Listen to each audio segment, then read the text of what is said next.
When I first met Clara, she was bold, charming, and full of confidence. That confidence was what drew me in, but lately, it had started to feel like a wall between us. We'd been engaged for 6 months, and while I thought things were going well, there were moments when her attitude made me question whether she still saw me as her partner, or just someone convenient to have around. Last Friday night, we went out to a new Italian restaurant. Everything started fine. Light jokes, smiles, a shared glass of wine.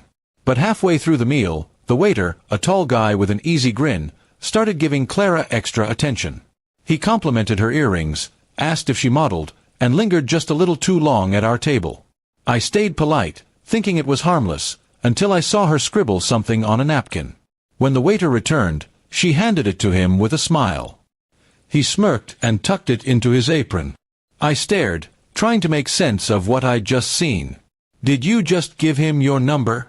I asked quietly, trying not to make a scene. Clara didn't even flinch. She looked at me, eyes calm but sharp, and said, "You're not my husband or my boss, so don't tell me what to do." Then she turned back to her pasta like nothing happened. My mind went blank for a moment. I just nodded, speechless, feeling something inside me shift. The rest of dinner passed in silence. I paid the bill, helped her with her coat, and drove her home.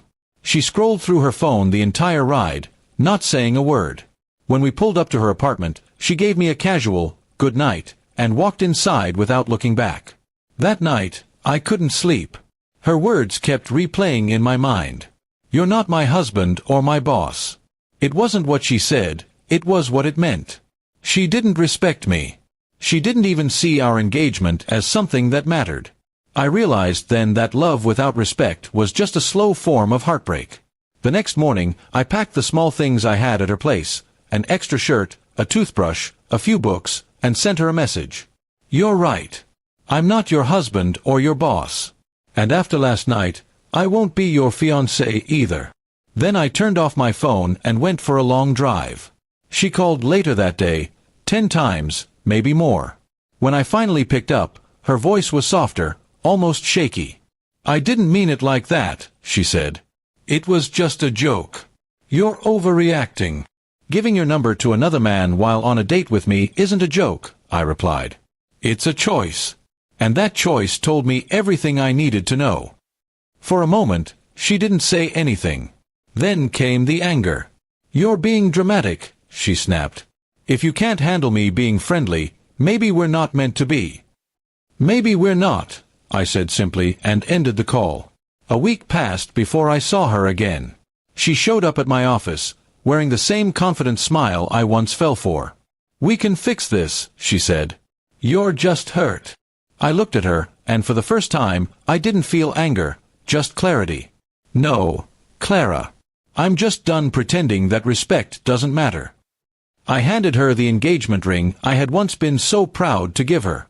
"You can keep it if you want. It's just a reminder of what we lost."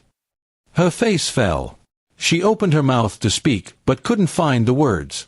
I walked away, feeling lighter with every step. For the first time in months, I felt peace.